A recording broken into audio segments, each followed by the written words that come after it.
Hello students, मेरा नाम ब्रजेश कुमार है और आपका हमारे यूट्यूब चैनल में स्वागत है। ठीक है स्टूडेंट्स, हम लोग पढ़ने वाले हैं आज जो हम लोग पढ़ रहे हैं संधारित्र तथा परिवैद्युत, उसमें आज पार्ट नंबर 6 है और आज हम पढ़ने वाले हैं संधारित्र में संचित ऊर्जा। ठीक है, इनको बोलते हैं अंग्रेजी में energy stored in a capacitor. तो संधारित्र में जो ऊर्जा संचित होता है वो कैसे होता है, इन्हीं के बारे में पढ़ेंगे। तो हम लोग एक चीज़ पढ़े थे कि अगर हम किसी संधारित्र में एक आवेश जब देते हैं तो प्रतिकर्षण बल के विरुद्ध कार्य करना पड़ता है। सही है, तो प्रतिकर्षण बल के विरुद्ध जब कार्य करना पड़ता है तो वही संचित ऊर्जा के रूप में स्टोर हो जाती है, यानी ऊर्जा स्थितिज ऊर्जा के रूप में संचित हो जाती है। ये चीज़ पढ़े हो। हम क्या पढ़े हैं, यदि किसी संधारित्र में आवेश देते हैं तो प्रतिकर्षण बल के विरुद्ध कार्य करना पड़ता है और वही क्या होता है, संधारित्र में स्थितिज ऊर्जा के रूप में संचित हो जाता है। अगर कोई आवेश है उसमें हम Q 0 आवेश से Q आवेश तक की वृद्धि करते हैं तो उसके विभव में भी 0 से V विभव तक की वृद्धि हो जाती है। समझ में आया? अगर हम आवेश बढ़ाएंगे तो विभव में भी वृद्धि होगा। अब मान लीजिए कि कोई संधारित्र है तो किसी क्षण उसका विभव V है तो संधारित्र को अल्पांश आवेश देने पर किया गया कार्य, इसको लिखते हैं हम लोग। तो मान लीजिए किसी क्षण संधारित्र पर विभव कितना है, V विभव है, तो संधारित्र को अल्पांश आवेश देने में किया गया कार्य कितना होगा। अल्पांश करने का मतलब कि छोटा आवेश बहुत कम। ठीक है, तो छोटा आवेश देंगे तो छोटा सा कार्य भी करना पड़ेगा। तो उसी बात को हम लिखते हैं पूरा विस्तार से। देखिए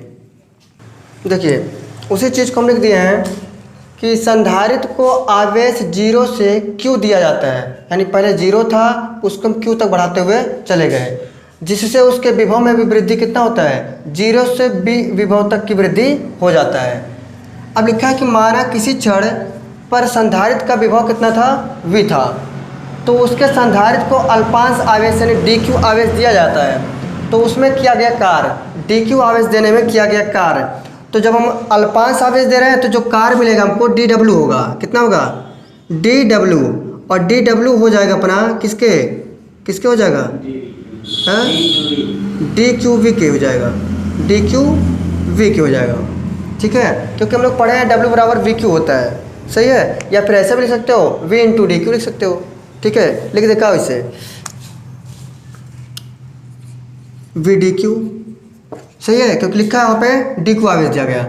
अभी क्या है, जब अल्पांश में था, अगर हम पूरा देखें कि कुल कितना कार्य करना पड़ रहा है, तो संधारित्र में किया गया कुल कार्य,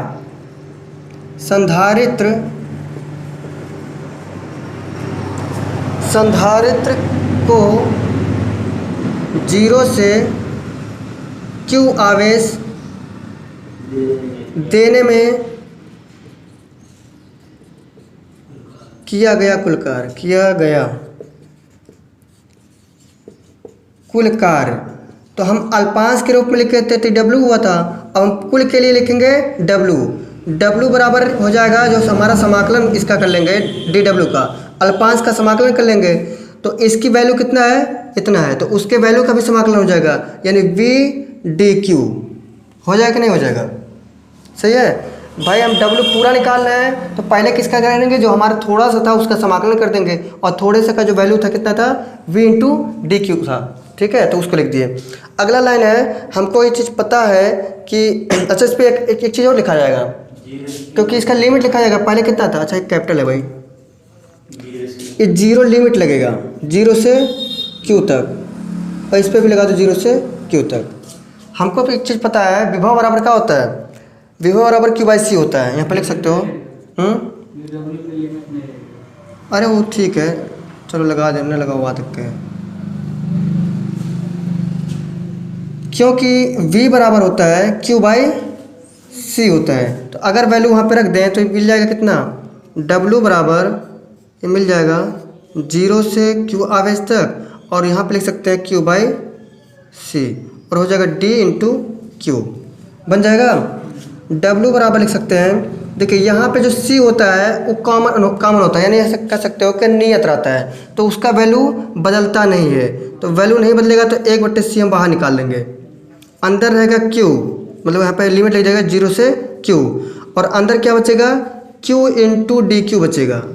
सही है, तो देखिए Q का हम डी क्यू के सापेक्ष समाकलन करेंगे तो ये बन जाएगा W बराबर 1/C, और इनको हम लिख सकते हैं कितना, हम लिख सकते हैं Q, देखो अभी कुछ नहीं है तो 1 पावर माना जाएगा, तो 1 + 1 और बट्टे हो जाएगा 2। लिमिट लगा दोगे 0 से कहाँ तक, Q तक। क्यों कर दिए इतना हम, क्योंकि हमें एक सूत्र पता है, कहाँ गया वो, क्योंकि सूत्र हमें पता है कि अगर मान लीजिए हम कोई समाकलन कर दें इससे करके, ठीक है, यहाँ 0 लगा दो, यहाँ पे कुछ लगा दो लिमिट, तो हम जिसका समाकलन करते अगर लिखा है x पावर में n और इंटू dx अगर रहता है तो इसको हम लिख सकते हैं x के पावर n + 1 अपान में कितना n + 1 इक्वल टू प्लस में 0। इस सूत्र होता है, तो जो पावर इसमें 1 है जब इसका हम समाकलन करते हैं तो ये हो जाता है, इसमें 1 जुड़ जाता है, तो 1 जोड़ दिए और उस जो जोड़े हैं जो पावर था उसी चीज़ को नीचे भी लिख देते हैं, तो बन गया कितना, इतना हो गया। अगर हम W बराबर लिखें तो आ गया 1/c और इसके अंदर लिख दिएंगे हम कितना, Q के पावर 2 और बट्टे कितना हो जाएगा 2। लिमिट लगा दो 0 से Q तक, सही है, इतना लिख सकते हैं। और अगर आगे बढ़ाएं इसको हम तो हम लिख सकते हैं W बराबर 1/c और यहाँ पे देखिए अब बात ये हो जाता है 1/2 भी कॉमन है तो हम इसको हम बाहर निकाल सकते हैं, तो इसमें 2 से गुणा हो जाएगा। 1/2 इसको हम पढ़ सकते हैं कि नहीं, क्योंकि इसमें 1 छुपा होता है, तो 1/2 हम बाहर निकाल देंगे, अंदर बचेगा केवल Q²। क्या बचेगा, अंदर बचेगा Q² और यहाँ पे लिमिट लग गया 0 से Q तक। W बराबर लिख सकते हो 1/2c और यहाँ पे देखिए अब लिमिट हटाएंगे तो हम क्या करेंगे, ये जो ऊपर अपर लिमिट है उसको मान देंगे कैपिटल Q, इसका स्क्वायर कर लेंगे और माइनस में 0 घटा देंगे, ठीक है, क्योंकि ऊपर वाले में से छोटा वाला नीचे वाला घटाया जाता है। अब W बराबर हम लिख सकते हैं 1/2c और यहाँ अंदर कौन बचा, केवल Q² बचा, क्योंकि Q² में से 0 घटेगा तो कितना बचेगा, केवल Q², इतना बचा। अभी हमें पता है C का मान पता है, संधारित्र जो होता है उसका वैल्यू भी तो पता है, तो हम लिख दे सकते हैं कि यह निकाय किया गया कार्य में स्थितिज ऊर्जा के रूप में संचित हो जाता है। जो ये चीज़ मिला है इसको हम समीकरण 1 मान लेते हैं।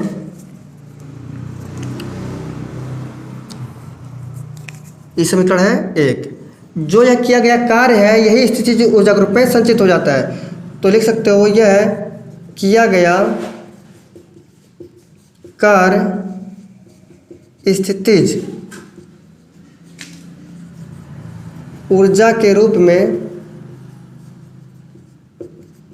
संचित हो जाता है। अब यही जो W संचित हो रहा है किसके रूप में, ऊर्जा के रूप में, स्थितिज ऊर्जा के रूप में, तो जहाँ W वहाँ पे U कर सकते हैं ना, नहीं कर सकते हैं, तो इसी चीज़ को हम चाहें तो ऐसे लिख सकते हैं U बराबर 1/2c और इंटू Q² लिख सकते हो। और मन करे ऐसे अगर समस्या हो रहा है तो इसका यहाँ पे लिख दो, क्योंकि 1 में गुणा होगा तो वही चीज़ आएगा, ऐसे भी लिख सकते हो। इस समीकरण करना है 2 है, ठीक है, उसको 1 बना लो, इसको 2 बना लो, और कोनो दिक्कत नहीं, एक रह तब वो ठीक है, नाम बदलने से कोई मतलब थोड़ी होता है। तो ये W के रूप में था, ये क्या होगा, स्थितिज ऊर्जा के रूप में हो गया।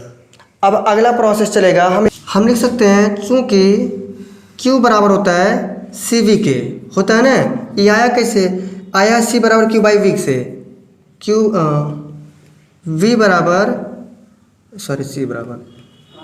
C बराबर Q/V से, तो अगर हम Q निकालें तो Q बराबर क्या हो जाएगा, CV हो जाएगा ना, इतना पता है, तो वही मान रख देंगे इसमें। तो समीकरण किसमें, समीकरण 2 में Q का मान रखने पर तो हो जाएगा U बराबर 1/2 और यहाँ पे है C और इंटू यहाँ पे जो लिखा गया Q², तो Q² का वैल्यू कितना है, देखिए जो Q लिखे स्मॉल में लिखे, चाहे तो हम कैपिटल में कर सकते हैं, ठीक है, तो अगर मान रखेंगे तो कितना हो जाएगा CV का होल स्क्वायर, क्योंकि इसमें था क्या, Q² था तो उसका पूरा होल स्क्वायर बन जाएगा। अभी हम U बराबर लिख सकते हैं 1/2c और इंटू में C का स्क्वायर V का स्क्वायर, एक C से एक C कट जाएगा तो U बराबर आ जाएगा 1/2CV², सही है। इनको समीकरण 3 बना सकते हो। अब की बार क्या करेंगे, हम C का मान रख देंगे। देखो हमें पता है कि C बराबर Q/V का होता है, V होता है ना, C बराबर Q/V होता है।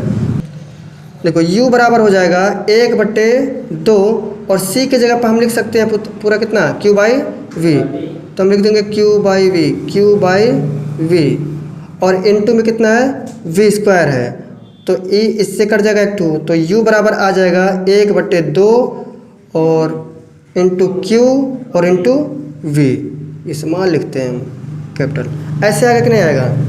तो e बन गया अगला, यानी समीकरण 4 बना सकते हैं इसको। समझ में आएगी है? इतना ही आया तो है, कन्फ्यूजन कुछ नहीं, हम यहाँ पे मान रखते गए, एक बार q का रखे एक बार c का रखे, ठीक है। तो इस प्रकार से यहाँ पे पहुँच गए। एक बार रिवीजन देख लो इसका, यही स्थिति जो चक्र रूप में संचित हुआ है। देखिए हम लिखे हैं संधारित्र को आवेश 0 से q आवेश दिया जाता है तो उसके विभव में भी 0 से v तक की वृद्धि हो जाती है। फिर कर हम माना किसी क्षण संधारित्र का विभव v है तो संधारित्र को अल्पांश आवेश दे रहे हैं, इसका विभव कितना मान रहा है v, तो कह रहा है कि उसको अल्पांश आवेश दिया गया यानी dq आवेश दिया गया। तो उसमें जब dq आवेश दे रहे हो तो कार्य करना पड़ता है ना, क्योंकि इसका परिभाषा पहले बताया, कुछ कार्य करना पड़ता है, वही संचित ऊर्जा के रूप में स्थिर ऊर्जा के रूप में संचित होता है। तो थोड़ा सा हम आवेश दिए तो थोड़ा सा कार्य करना पड़ेगा, यानी dw बराबर हो जाएगा v इंटू dq, सही है इतना। अब कह रहे संधारित्र को 0 से q आवेश देने में किया गया कुल कार्य, जब थोड़ा सा आवेश दे रहे थे तब कार्य इतना है, अगर हम कुल कार्य देखेंगे तब कितना होगा, तो हमारा जो ये पहले वाला थोड़ा सा था उसी का समाकलन कर देंगे, तो समाकलन होगा तो इसके पूरे वैल्यू का भी समाकलन हो जाएगा इसका, तो v इंटू dq और यहाँ पे लिमिट लगा दिए 0 से कैपिटल Q तक। हमें एक चीज़ पता है v बराबर क्या होता है, v बराबर q/c होता है, तो इस चीज़ को हम लोग कहाँ रख दिए, जहाँ पे हमारा v था उसके जगह पर रख दिए। अभी देखो यहाँ पे एक पावर दिख रहा है और 1/c यहाँ पे कांस्टेंट होता है, इस समाकलन से बाहर निकल जाएगा, 1/c हो गया, लिमिट लगा है, इस पे एक पावर है। तो जब हम एक पावर वाली चीज़ का हम समाकलन करते हैं तो हमारे पास सूत्र होता है कि x⁻n dx equal to x power में n + 1, यानी जो भी पावर में रहता है एक उसमें जोड़ देते हैं और वही जुड़ा हुआ पावर ही नीचे लिख देते हैं और प्लस में अचर पद कर देते हैं। यहाँ पे 0 नहीं बल्कि क्या लिख सकते हो c अचर पद होता है। अब देखिए यहाँ पे एक पावर था तो एक जोड़े तो कितना हो गया 2 हो गया, 2 हो गया, ठीक 2 हो गया, क्योंकि पावर कितना हो गया 2 हो गया। और यहाँ ये जो पावर था इसी चीज़ को नीचे भी लिख दिए तो 2 हो गए। अब 1/2 हम बाहर निकाल देंगे तो यहाँ पे जो 1/c था इसमें 2 से गुणा हो जाएगा, तो यहाँ पे लिख दिए 2c, अंदर बचा q² और केवल q² बचा। अब हम यहाँ पे लिमिट को हटाएंगे तो q² यहाँ पे ले देंगे, यहाँ पे q² था स्मॉल वाला, उसके जब पे q² लिख देंगे और उसी में से हम लोअर लिमिट को घटा लेते हैं तो q² माइनस 0 हो जाएगा। ई बन गया समीकरण कितना 1। अब कह रहा है कि यह किया गया जो कार्य है, कार्य किसके रूप में होती है, स्थितिज ऊर्जा के रूप में संचित होती है ना, संचित होती है। तो संचित हो गया, जहाँ W था वहीं कर दिए U, ठीक है, 1/2c इंटू q² समीकरण 2 बन गया। अब हमें पता है कि c बराबर q/v होता है, तो हम क्या करते हैं q को यहीं छोड़ दे, इसका गुणा जाके यहाँ हो गया तो cv बन गया। समीकरण 2 में q का मान रखने पर तो इसी में क्या करेंगे q का मान रखेंगे, तो यहाँ पे q² है तो इसका जो cv है इसका होल स्क्वायर बन जाएगा, तो अब पढ़ेंगे c² इंटू v², अपान में c था काट देंगे, 1 का c बचेगा, तो ये बन गया समीकरण 3। हमें पता है कि c बराबर q/v होता है, अब जहाँ पे c था वहाँ पे हम क्या रखेंगे q/v का मान रख देंगे, तो q/v हो गया, 1v से 1v कटेगा तो q इंटू v बचेगा, अपान में कितना बचेगा 2। ये हो गया स्थितिज ऊर्जा के रूप में संचित। समझ में आया। अभी हम देखेंगे इसका ऊर्जा घनत्व, क्या देखेंगे ऊर्जा घनत्व, तो इसको देखिए कॉपी करिए। देखिए समांतर प्लेट संधारित्र का ऊर्जा घनत्व हमको पढ़ना है। समांतर प्लेट संधारित्र का ऊर्जा घनत्व, हमें पता है कि समांतर प्लेट संधारित्र के मध्य वैद्युत क्षेत्र की तीव्रता, समांतर प्लेट संधारित्र के मध्य वैद्युत क्षेत्र की तीव्रता कितना होता है, तीव्रता होता है यानी E बराबर σ/ε0 होता है, और यही बराबर होता है किसके Q/A∈0 इतना होता है ना। जहाँ पे हमें एक चीज़ और पता है, जहाँ पे सिग्मा बराबर का हो जाता है Q बाई A होता है। सही है ना। अच्छा एक बात बताओ, अगर हम Q निकालें, केवल Q निकालें तो इसका गुणा यहाँ पे नहीं हो जाएगा, जाके तिरछा हो जाएगा ना। तो इसको समीकरण 1 बना लो अभी। इस समीकरण कितना है? 1 है। अब फिर हमें ये भी पता है कि संधारित्र की धारिता क्या होता है। संधारित्र की धारिता यानी C बराबर हो जाता है किसके? C बराबर A एप्सिलॉन नॉट और अपान में कितना होता है? D। इस समीकरण कितना है? 2 है। अगर हम यहाँ ऊपर से वैल्यू लिखें यानी Q का मान लिखें तो हम लिख सकते हैं कि समीकरण 1 से यानी E यहाँ पे है और E बराबर है सिग्मा अपान एप्सिलॉन नॉट के और वही बराबर Q by A epsilon not के। हम Q निकालें अगर तो E वाला बट्टे में है तो इधर आएगा तो गुणा हो जाएगा। तो लिख सकते हैं Q equal to A epsilon naught into E। बन जाएगा कि नहीं बन जाएगा?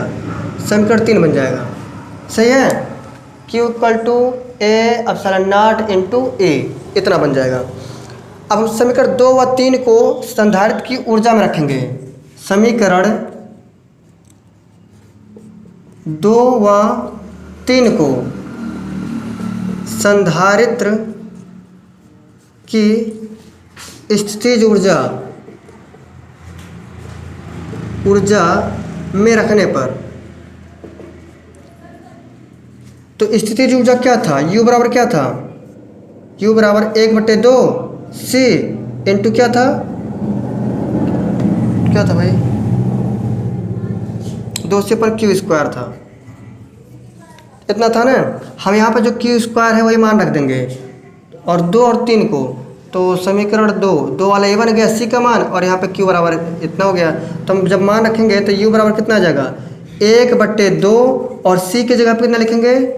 A एप्सिलॉन नॉट अपान में D और यहाँ पे जो Q स्क्वायर है इसमें भी मान रखेंगे तो ये बन जाएगा अपना इतने का यानी A एप्सिलॉन नॉट और E का होल स्क्वायर। सही है।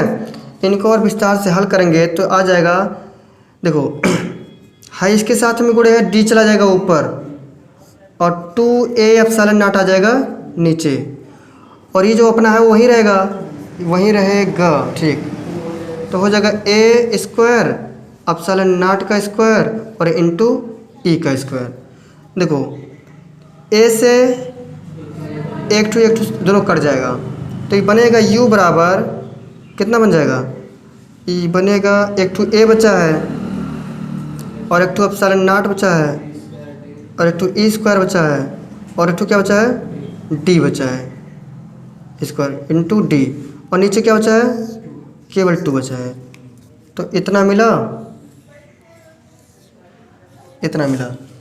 ये बना लो समीकरण कितना?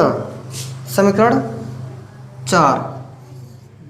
अब हमें पता है कि ऊर्जा घनत्व बराबर होता है कि प्रति एकांक आयतन में संचित स्थितिज ऊर्जा को ऊर्जा घनत्व कहते हैं। कह रहा कि प्रति एकांक आयतन में संधारित्र में संचित स्थितिज ऊर्जा को ही ऊर्जा घनत्व बोलते हैं। जब कहेगा प्रति एकांक आयतन तो जब प्रति एकांक बोल दिया तो समझिए उसके बाद वाला जो बात बोल रहा है वो नीचे रहेगा, बट्टे के नीचे। तो प्रति एकांक आयतन मतलब नीचे, ठीक है, उसके नीचे आएगा।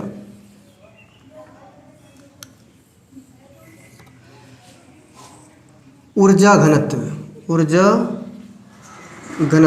थोड़ा बोल दो भैया। तो देखो ऊर्जा घनत्व बराबर अरे ना चला ठीक है फिर बसा बोल दो।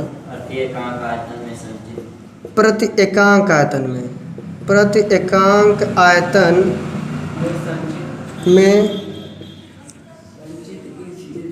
संचित स्थितिज ऊर्जा को ऊर्जा घनत्व कहते हैं। ऊर्जा घनत्व कहते हैं। ये हो गया ऊर्जा घनत्व का परिभाषा। अब जब कह रहे हैं प्रति एकांक आयतन में स्थितिज ऊर्जा को ही क्या कह देते हैं? ऊर्जा घनत्व।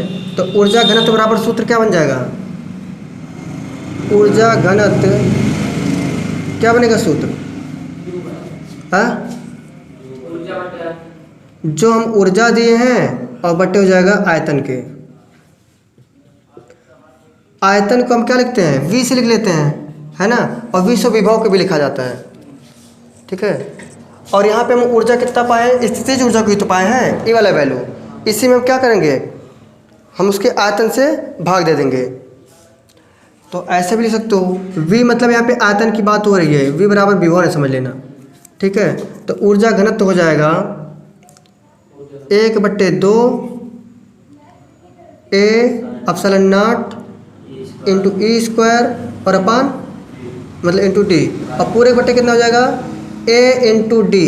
जहाँ पे देखो एक चीज़ यहाँ लिख रहे हैं, चूँकि A क्या है, प्लेटों का क्षेत्रफल, प्लेटों का क्षेत्रफल है, चूँकि A बराबर प्लेटों का क्षेत्रफल, और D क्या है, प्लेटों के बीच की दूरी, प्लेटों के बीच की दूरी इतना है, ये मान हमें पता है।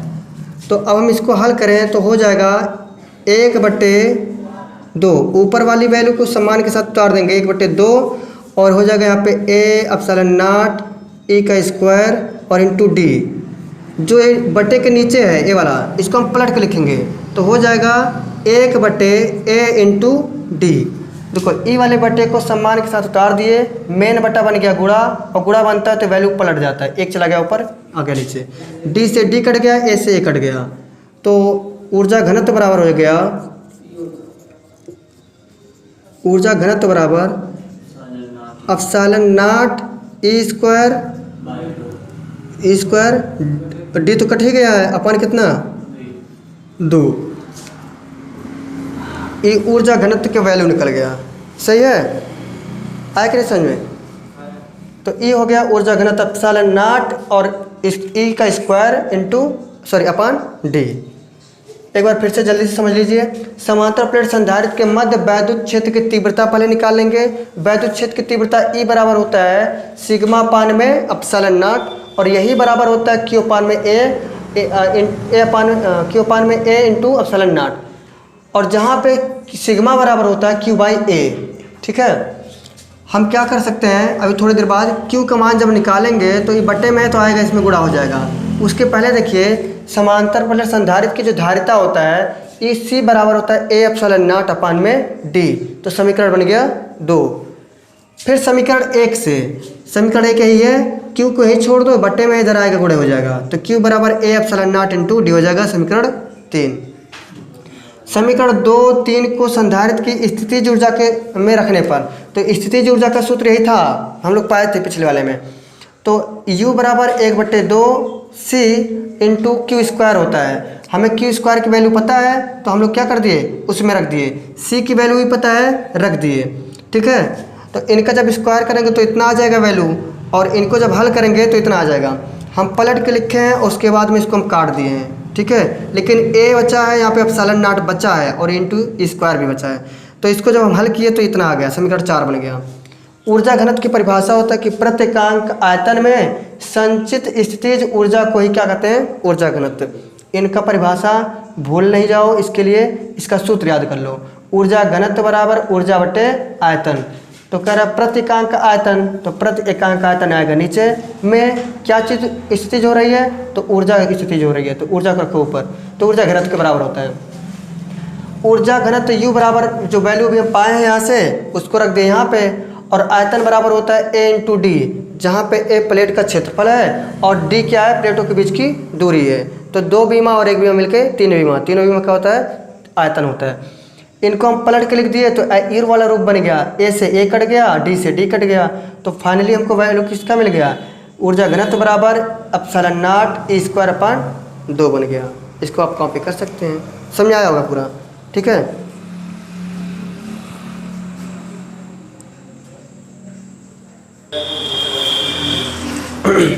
तो यदि हमारा वीडियो आप लोग को अच्छा लगा तो हमारे चैनल को लाइक करिए, सब्सक्राइब करिए और शेयर करिए।